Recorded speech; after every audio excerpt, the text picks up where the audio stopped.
अस्सलामुअलैकुम वरहमतुल्लाहि वबरकातुहू।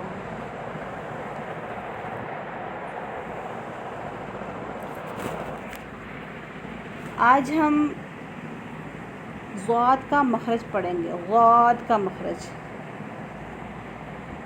आपको पता है कि हम मखारिजुल हरूफ पढ़ रहे हैं, यानी हरूफ की निकलने की जगह। मखरज कहते हैं निकलने की जगह को। तो आज हम ज़ाद का मखरज पढ़ेंगे, यानी ज़ाद कहाँ से अदा होता है। तो सुन लीजिए कि ज़ुबान का हाफ़ा जब दाएं या बाएं जानिब या बैक वक्त दोनों जानिब ऊपर वाली 5 दाढ़ों से मिले तो ये हर्फ अदा होता है। हाफ़ा कहते हैं किनारे को, साइड वाले किनारे को। अच्छी तरह से समझ लीजिए कि ज़ुबान जो है, अपनी ज़ुबान आप बाहर निकाल के देखें, आप देखें आपके दोनों तरफ 2 किनारे बनते हैं, ठीक है।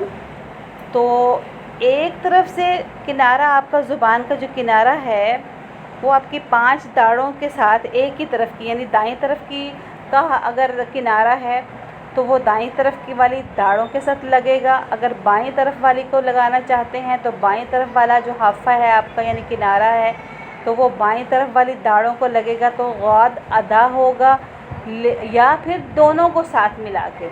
अच्छा, अब जिसको जैसे आसान लगता है वो ऐसे अदा कर सकता है। यानी ये दोनों जो आपके दोनों तरफ ज़ुबान का हाफ़ा होते हैं, जो किनारे होते हैं, बैक वक्त यानी एक ही टाइम में अगर वो दोनों तरफ से दाढ़ों के साथ लगते हैं तो भी ये हर्फ अदा हो सकता है। तो जैसे आसान लगे वैसे कर लेना चाहिए।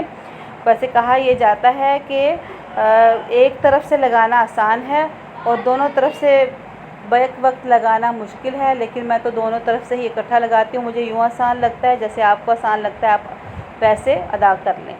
तो दोबारा सुन लें।